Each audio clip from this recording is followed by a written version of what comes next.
where sports is the base, life and fun are the results. This is the Brian Snow Show. You better believe it is.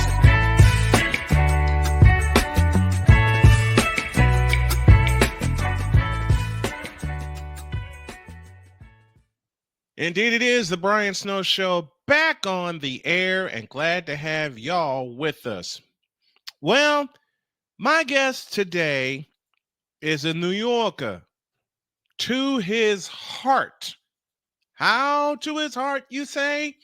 He is a correctional officer and a sports junkie. My kind of guy. He loves the Mets, the Jets, the Giants, and the Knicks.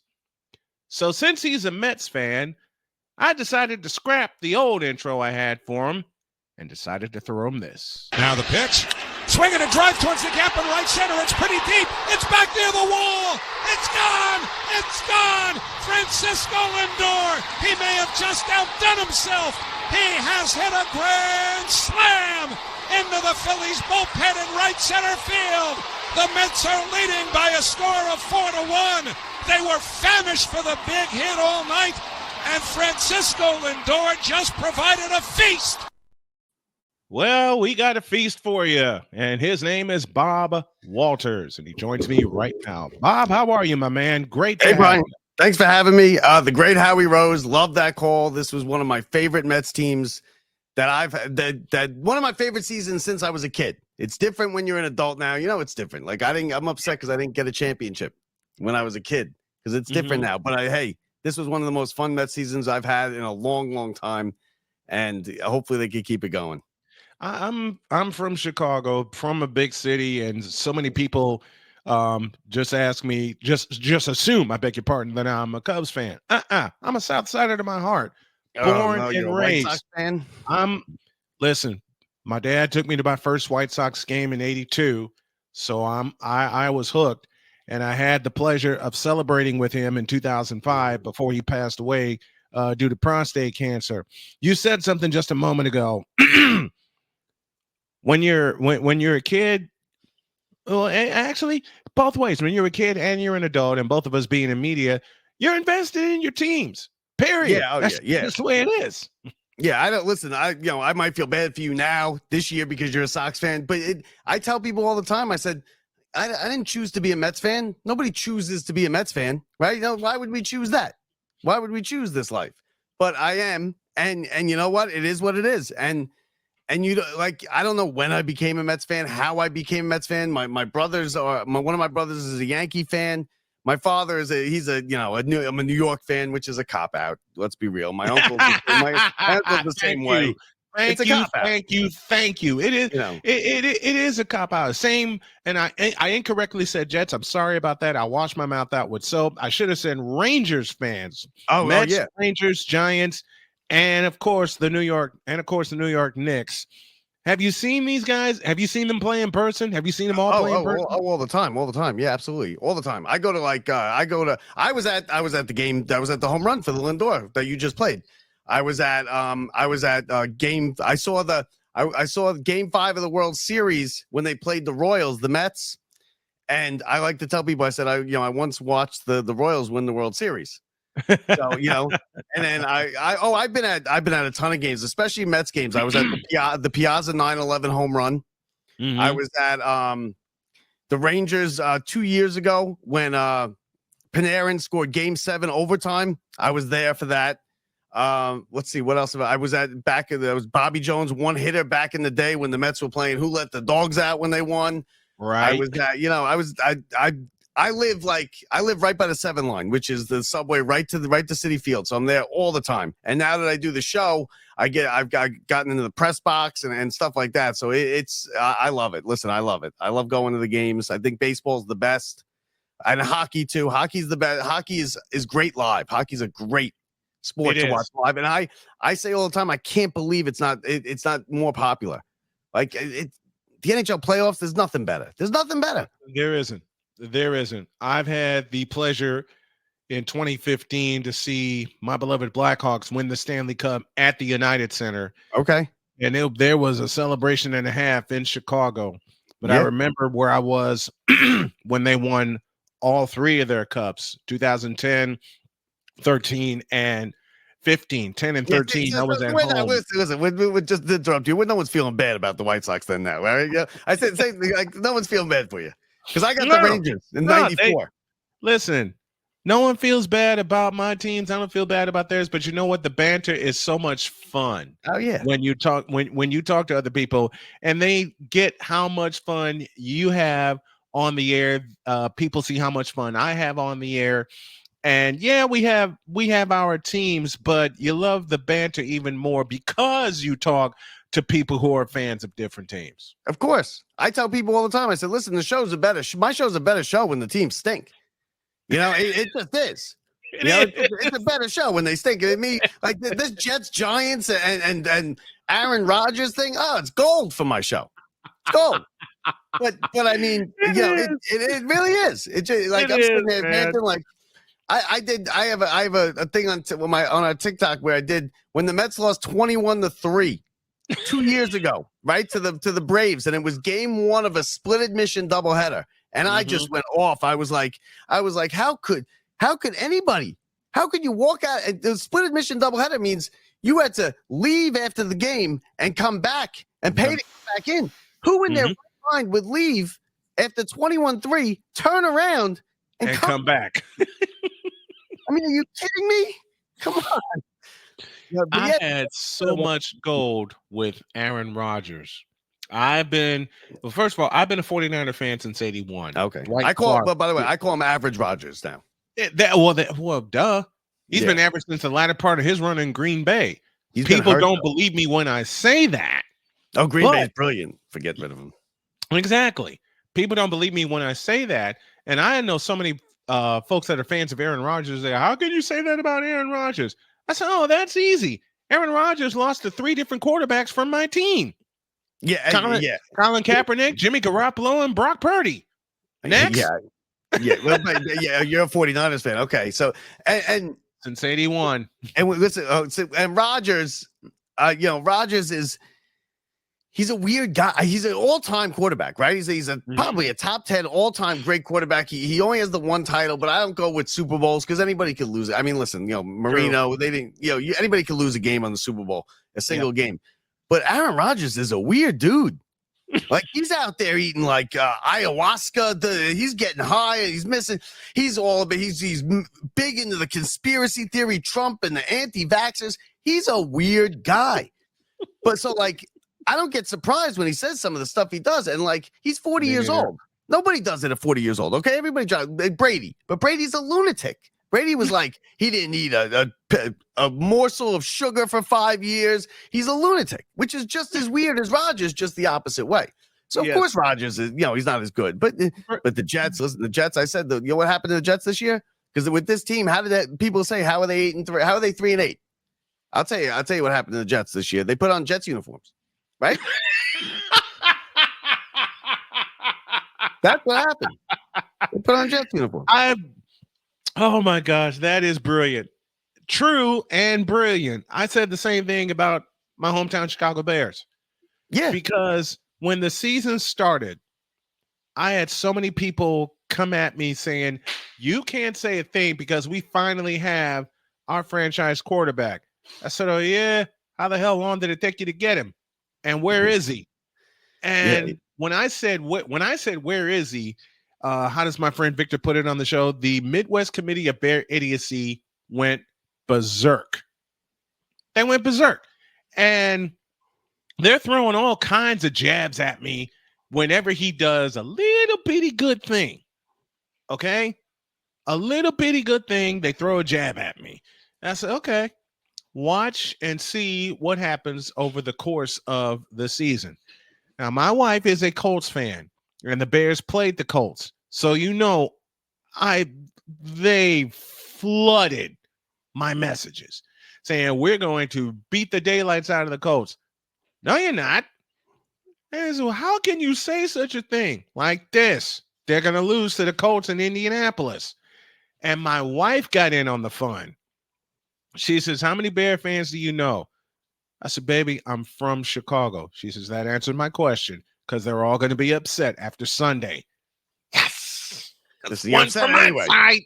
I'm not ready to bury Williams yet. You know, it's when we were growing up, and you probably remember that. Like now, when I was growing up, quarterbacks, when they get drafted, I remember I'd be like, oh, this guy sucks, this guy's good.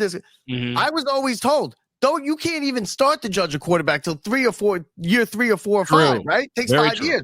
Now Very they true. get the big money, and they used to sit. Mhm. You drafted quarterback, he didn't play in year 1. And, Peyton Manning or maybe Troy Aikman, but Troy Aikman was 1-15. And so was Peyton Manning. They would sit for a year or 2, and then and it'd be 5 years before you could even judge it. Now, you're 5 weeks into the season. Now, and people are judging it. Oh, he's a bust. Listen, you don't know yet. But the Bears are doing everything possible to screw this up, right? Because yes, they are. Be real, they knew they were making this pick in February.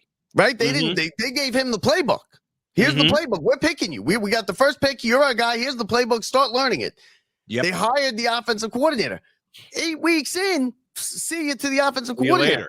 You stunt the quarterback's growth so much when you do something like that by just by having. It's so much different. It's so different. The NFL is so different. That's why these guys suck, and that's why it takes 3 or 4 years. Because it's so more complex, so much faster. It comes at you so much faster. The defenses and stuff you've never seen. It's not even the same game as in college. It's not. It's not It's even the really same not. game. That's why these Heisman Trophy winners don't even go to the NFL a lot of times. And it's not the same game as it is in college. It's a ton faster. It's a ton stronger. There's so much more that you have to learn. I mean, like you said, growing up, we had everybody from Dan Marino to Joe Montana to Peyton Manning, and there was just a certain style that a quarterback would be. Now you have different kind of trainings for different kind of quarterbacks. You mentioned the lunatic himself and Tom Brady, but I mean, look what he did. Yeah. And look how long he played, especially after his knee injury. I mean, that got him so much. He said, I'm going to make sure I don't get injured again. These guys that come in now, and I am not afraid to say this because my friend Jay Spivey says it on my show all the time. The worst coach position right now is quarterback. Yeah, the absolute worst coach position at all levels. And after seeing what my friend was talking about, and I really want your opinion on this, like I said, I'm old and I'm old school, and I've seen the best and I've seen the worst. Now it's like they want a quarterback to be an athlete instead of a quarterback. Am I wrong in saying that? Well, it's not bad to have an athlete. But when you start getting these guys that are running all over the place, listen, they get hurt. All right. But they're bound to get hurt. It's happened. Yes. It's happened all over the place.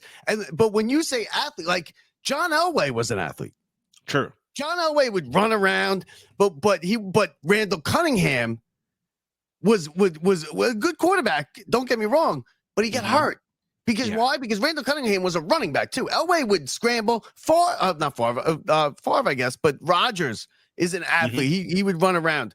It's different than running around than being a runner like Daniel Jones was a runner. I mean, don't even get me started there. But if you're gonna have a running quarterback, they're gonna get hurt. These guys are too big in the NFL, right? And the NFL, a lot of people also say, "Oh, the NFL, I like it when it used to be allowed to hit the quarterbacks and this and that." Right? You hear that all the time. They're not allowed to touch the quarterback. They baby the quarterbacks. You know why they baby the quarterbacks? Did you watch any of last year in the NFL? I think 30-something% of the starting quarterbacks went down, right? Went down. Yep. The game stinks when the starting quarterbacks are out hurt. Okay, there's really only maybe 40 people in all the world that can play quarterback in the NFL where it's an entertaining product and you want to watch it. Yeah. When these guys get hurt, the game is unwatchable. I don't know if you saw it, the Giants-Jets game last year. Oh, my God. It set football back 50 years. It was lit. And now, look, we have Tommy DeVito. Terrible.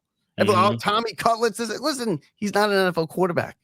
I like the story. I like the Italian thing and everything. And the Giants are a mess. So listen, the Daniel Jones things, I can't. I don't know how he was still on the team this year. I say, you know what I say all the time? If you're going to draft somebody from Duke, you better be a basketball team. Yep. Right? And I saw his best game at Duke. It was a bowl game, as a matter of fact, against Northern Illinois. I saw the package that Daniel Jones put together. Now, when it came to the Giants drafting him, I wanted to say they got a good prospect, but then I paused. At the last second, I paused when Daniel Jones got drafted. Henceforth, what we have today, the mess with the New York Football Giants. They got started because when you miss on a quarterback, when you miss on that's why it's so important. When you miss on a quarterback, because they pay him so much money, right? You are costing your franchise 7 to 8 years. Right? Because you're going to keep him for 5 years. You're going to suck for 5 years if he's no good. You're going to try and justify it because you paid him all this money. You're going to justify the pick. You probably then after 5 years, you jettison from him, like you get rid of him. And then you probably at that point are firing your coach, firing your GM, getting a new coach, new GM, new quarterback. He's starting over another 5 years. So you're out and then even if that guy's good, you're talking about another 2 years, you're going to be bad. So 7 years, right? 7 years. And I don't know why they do it. Now, I get they have to pay these guys a ton of money now because that's the new deal. And I think everybody should follow your team, right? The 49ers, what'd they do? They drafted the quarterback. They realized they missed. He wasn't the answer. After a year and a half, cut Purdy's in. Got rid of him. And get Purdy and they're in the Super Bowl. And they're competitive. They got rid of him. Yeah, you got to because you can't let these guys. Look at the Jets. They missed twice. Sam Darnold, right? Sam Darnold, they missed on. Then who was the other one? Why can't I think of his name? Whatever. The guy quarterback last year. I can't think of his name. USC. I'm blanking on his name too. So they missed on him. And I know who you talk. I know who you're talking about. Yeah, I don't know why I'm blanking on his name. Wilson. Yeah. Zach Wilson. So they missed on Darnold. They missed on Zach Wilson. Then they were like, okay, don't worry about it. We're gonna get Aaron Rodgers and we're gonna win 2 Super Bowls and then we'll go. And then they missed on Aaron Rodgers. They're 14 years without a playoff appearance. And they're staring down the barrel of another 8. So I don't know what they're gonna do. I really don't. I don't know what they're football's a disaster here. Yeah, it is. I don't know what they're gonna do. When you were at Plattsburgh State, your Cardinal voice, men's and women's basketball, women's hockey, men's baseball, and I know I've been asked this question, and I will ask you this question: how did you keep it all together, man? Doing all I didn't. I was drinking. They had the Monday night mug night. Forget it. I was, I didn't keep it together. It wasn't exactly, Al Michaels calling the hockey games. Do you believe in miracles? I'll tell you that much. All right. And the basketball games. Listen, it's a hockey school. It's a D3 hockey school. So the hockey's good. It's good hockey. The basketball is a disaster. They are terrible. But the hockey was fun, and I got to do some games, and I do the talk show, and I'll forget it. We had to do an interview for one of my classes where we had to interview, and this is a funny story. We had to interview a guy from someone from the community, right? Because we did shows on a local public access radio too. So we had to interview a guy from the community, and someone from the policeman or a council member or whatever. So I didn't do it, right? I didn't do the project. So we got one of my roommates to come in, and I can say it now because it's 20 years later, to pretend like he was a fireman. And to him, it was just a big joke. He was just, okay. He's like, they call me fire starter or something.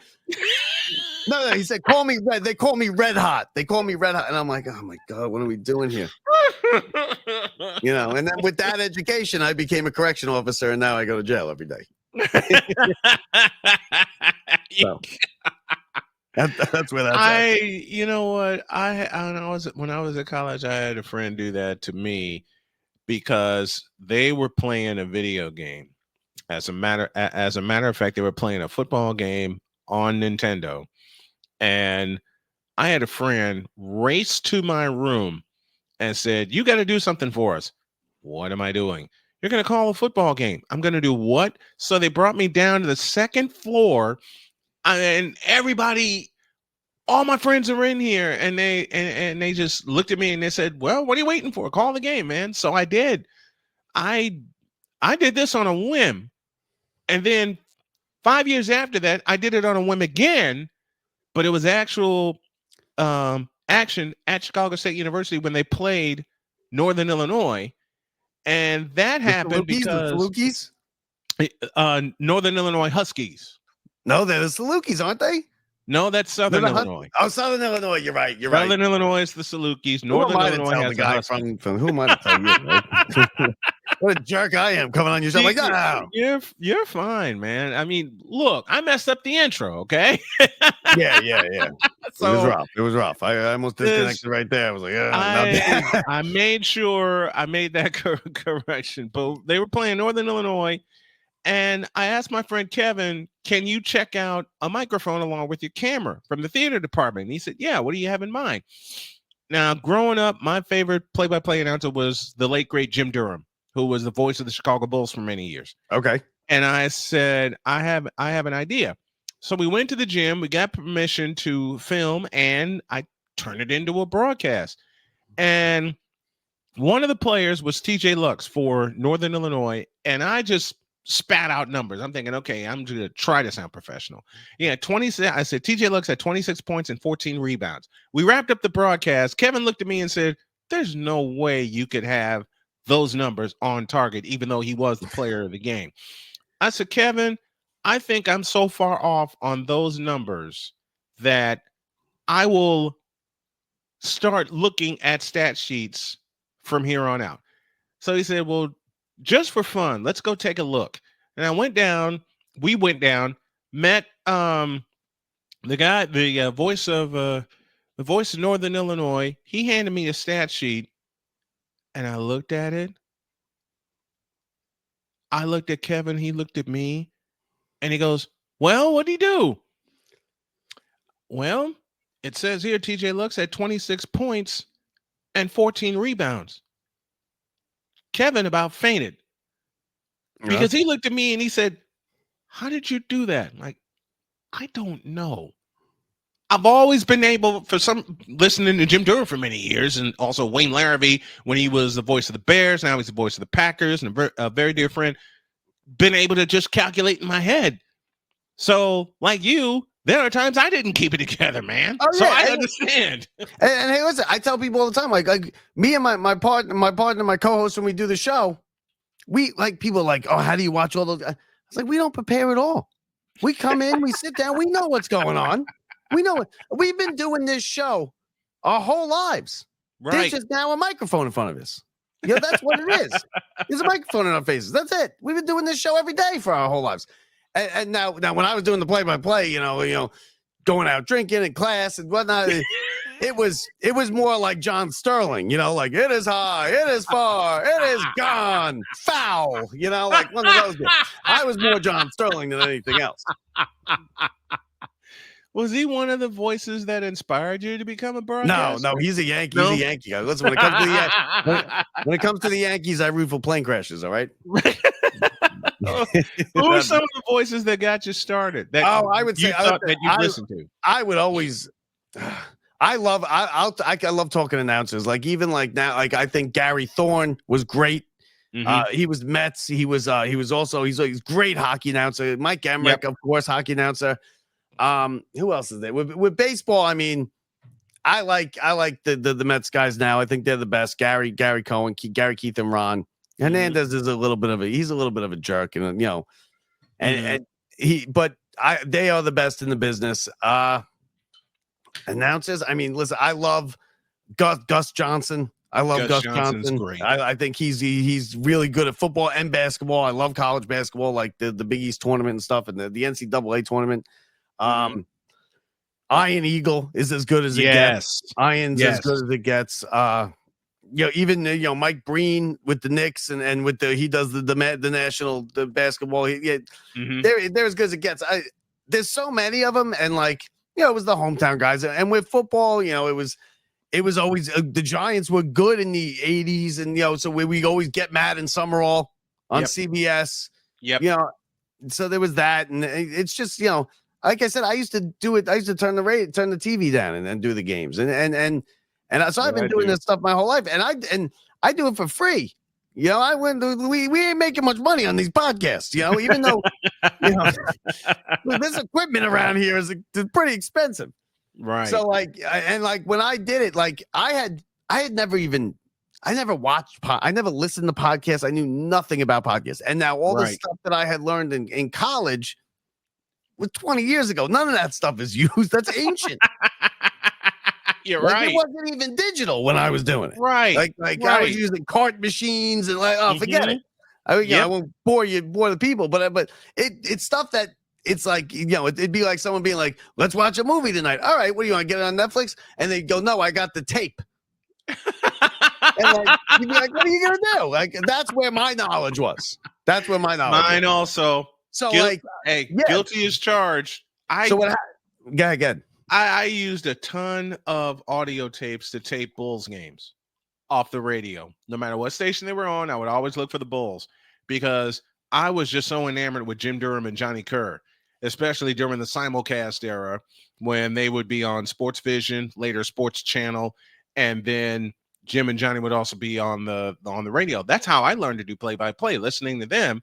So my mom kind of got mad at me when I snatched one of her old tapes and I taped a Bulls game over it.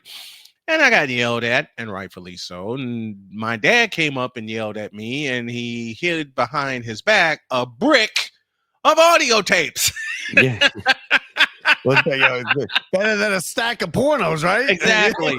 He said, he said, don't use your mom's tapes anymore. And when mom walked away, he just reached behind his back. He said, use these instead. Yeah. That's how I got started. Yeah, I mean, like, it's that's how you do it. You started because, like, I realized early that I can't exactly play the game, right? Up to the standard. I'm not going to be the guy I'm not going to be Jordan. He got cut from his high school baseball team, and then all of a sudden, that wasn't going to be me. So, but I love it, and I also think like it in sports. I think if you like I'm the kind of person that you could probably tell because we're like old friends already. It's been 10 minutes. And like, and I can just talk and make friends wherever I go. Like if I'm at a bar or something, I'll just start talking. Yep. And I think sports, I think current events and a little politics. You don't want to get too deep into politics, but a little politics. And you can talk with anybody. You can make conversation with anybody. And like there are things like when I talk, and I know how to gauge my conversation, like how in depth it's going to be. Like here's one example. Like if I talk to someone and I go, oh, did the Mets win tonight, right? And they go, yeah, they beat the Phillies. No, they lost to the Phillies. The Mets lost to the Phillies tonight, 3-5. They lost 3-5. I immediately know that you know nothing about sports, right? Immediately, right? Because I wasn't asking you the Federer score in the third set where you like, right.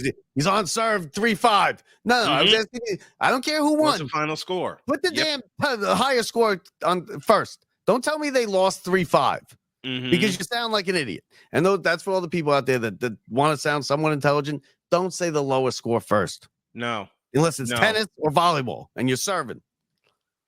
It's so annoying. It is annoying to me when someone says the lowest score first. Yeah.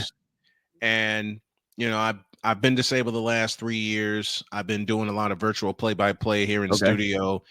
And my old lessons was you say the highest score first. Yeah. I listen to some of these guys do virtual play-by-play, man, and they say the lowest score first. And I swear to God, to me, it sounds like raking nails on a chalkboard. Like, listen, I'm probably a bad person for this, but I immediately assume you know nothing about sports. It's like when you throw with your opposite hand and you throw like a girl, right? It's like or here's a better one. They go to throw and they step with the wrong foot forward. Yep, seen that. It just looks weird. Like it looks weird, and you're like, oh, okay. Your dad never taught you how to have a catch, huh? Okay, right. So this is.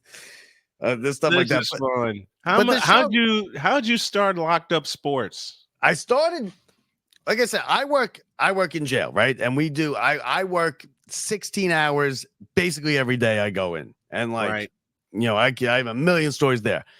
But and I, like I was telling you, I never listened to podcasts. I never listened to. I'm a huge sports talk radio fan. I like WFAN. I listen all the time. Mike and the Mad Dog. I grew up with them. I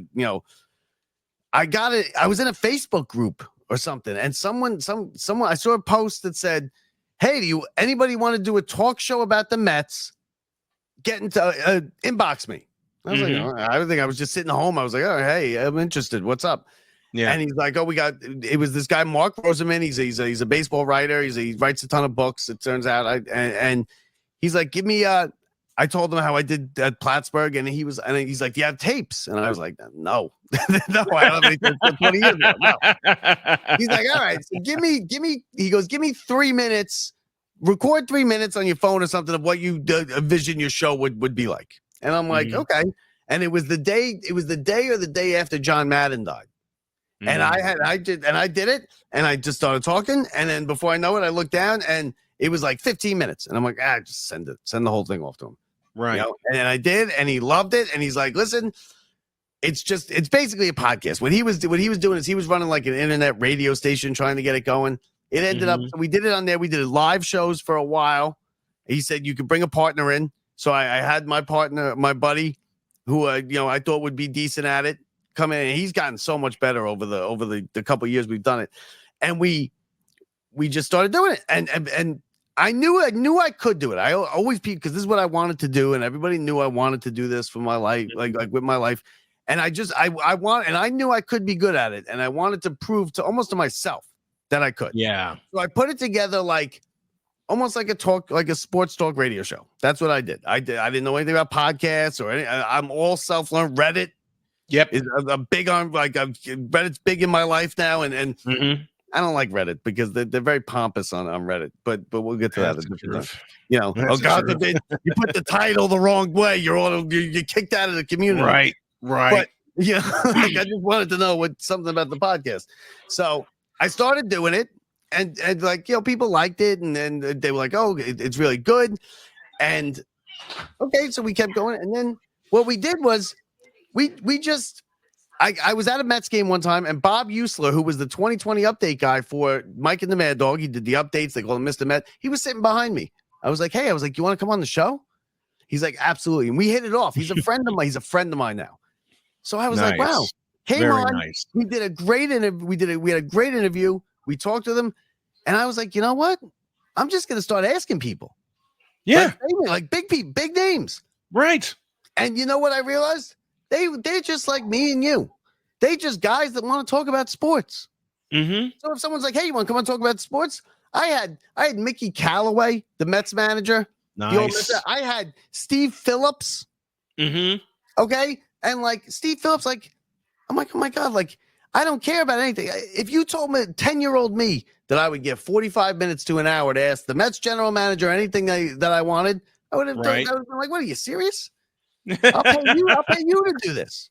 I'll pay somebody. It's great. I love it. My wife. It's the same. It's the same with me because, like I said, one of my idols was Wayne Larrivee, who was the voice of the Bears for 14 years, and since then he's moved on. He's now the voice of the Green Bay Packers, and I wound up meeting him in 2013 in Indianapolis, and I was sitting there scared to death, and I'm going, do I walk up to him and introduce myself?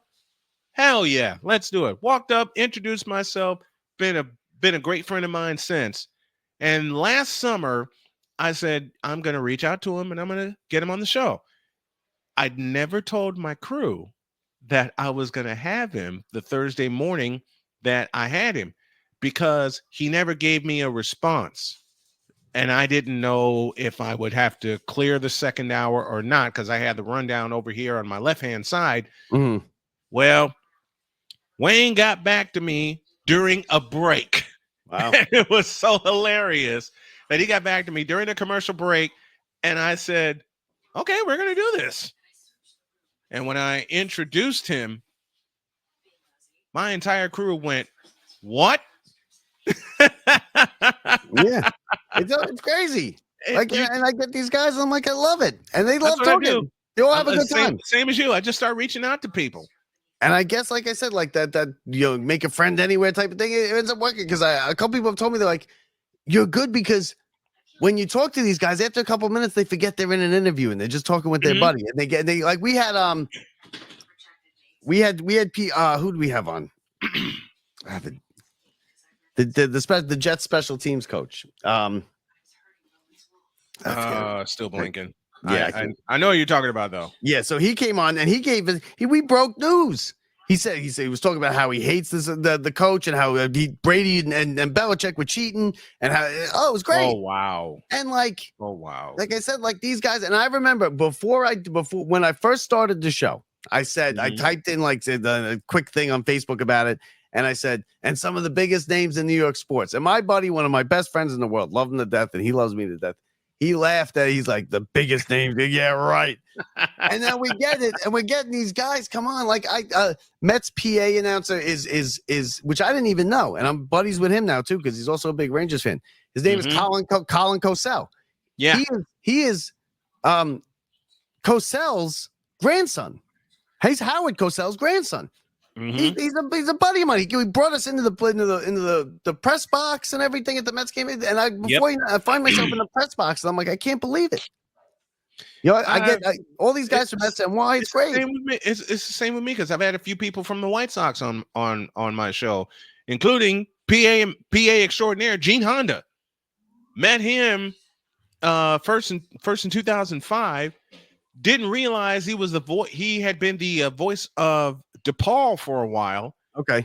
And after terrible at basketball. DePaul, he was the voice of the DePaul Blue Demons for a while because I walked by the table and I saw his name by the public address mic. And I didn't tell anybody until I got back to the table. My partner was there, my color commentator was there, and he said, you know how we usually go to the PA for intros? He said, let's skip it this time. Nope. Trust me. You're going to want to hear this guy do the PA introductions. He said, all right. So I wrote the name down for him and I handed it to him just as the buzzer sounded. And he said, you wait till now to tell me? Well, I had to surprise you some kind of way. Yeah. But it's so much fun doing this. Exactly. And then it started getting like, okay, people would say I'm good and they liked the show. They liked what me and my buddy were doing. We were funny. My cousin works for ESPN. He's like, you guys are better than half the people we have on the air. And then it culminated, now we're getting like, we have, I have an episode just after the World Series. It got like, 12,000 views on YouTube. And like, and then all of a sudden now I get a call from a guy that works at SNY. And he puts me on SNY after the Mets game as the base. And now all of a sudden I go from, a podcast that I got in the Facebook group to I'm the baseball analyst after the Mets game 3 against the Phillies on talking SNY. About the game on SNY. And I'm like, and I'm not looking, people always like, oh, do you pay the guest money? And I'm like, no, no, first of all, no, because that's not what you do, And no. I mean, you're paying me here. Yeah. The check hasn't cleared yet, but but I'm like, no. I'm like, and they're like, how much money do you make? And I go, we don't make much money because 10,000 hits. I get 10,000 people listening to our show. Great. I think I can't believe it. It's amazing. Exactly. Right. But if you want to make money with YouTube, you need 10 million. Right. And we're not getting 10 million. Me, you, none of us are getting 10 million. Not yet. Yeah, I don't know. 10 million. You gotta better do something weird, or listen. Like, you gotta I'm living a pipe. People tell me all the time, you're living a pipe dream. If you think you can look, if I'm living a pipe dream, so be it. I always close my morning show with "Dream big, do bigger." So I'm dreaming big. I love doing it. I love doing it also. Man, this has been one of the best episodes. This is Bob Walters joining me here on the program. Right. I gotta have you back. Yeah, I gotta have you back. Oh man, this has been terrific. Thank you so much for reaching out to me, and thank you so much for coming on to the show. Check Bob out Walters. Locked Up Sports. Locked Up Sports is the name of it. You can just type it into Google; it'll come up. You were good on TikTok. You're gonna I gave you the social stuff, right? You're gonna put that stuff out. Yeah, everything's going out. Check us out, and join our Facebook group or TikTok, whatever. Check us out; you'll like it. And I'll have you on my show too. How about that? You're on. I'm not paying you, though. I'm not paying you. Look, a buddy that talks sports with me, okay? Absolutely. That's enough. That's enough. Thank you, brother. Appreciate the time. Thanks for having me, Brian. Where sports is the base, life and fun are the results. This is the Brian Snow Show.